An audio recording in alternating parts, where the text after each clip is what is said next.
கூட்டணியை பற்றி விமர்சிக்கிறதுக்கு முன்னாடி அமைச்சரா உட்கார்ந்து இருக்கிறவருங்கள கோர்ட் மூலமா கேள்வி கேட்டு பதவி விலக வேண்டிய நிர்பந்தம் யாருக்கு வந்துச்சு?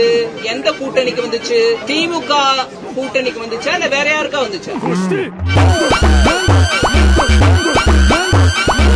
ஊழல் காரணமாக கோர்ட் சுப்ரீம் கோர்ட் வரைக்கும் போய் இன்னைக்கு தேதிக்கு 2 அமைச்சர்கள், ஒரு அமைச்சர் ஊழல், இன்னொரு அமைச்சர் இன்னொரு விஷயம் இறங்கிக்கிட்டே இருக்காங்க பதவி.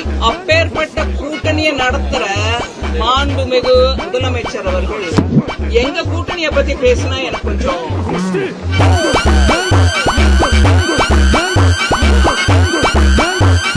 உங்க கூட்டணியில ஆஃப் பண்ண வேண்டாம்ப்பா. நான் டிஎம்கே பத்தி சொல்றேன், வச்சுக்காங்க. உங்களுக்கு போனோம் சைடு, உங்க தலையத்துக்கு போனோம். உங்களுக்கு ப்ரொடெக்ஷன் கோசம் நீங்க ஆஃப் பண்ணிடாதீங்க. நீ சேனல் மூலமா எப்படியா இருந்தாலும் போகும், வைங்க, ஆன்ல வைங்க. அதனால ஊழல் கூட்டணிக்காரங்க எங்க கூட்டணியை பத்தி பேசினா எனக்கு சிரிப்பு வருது.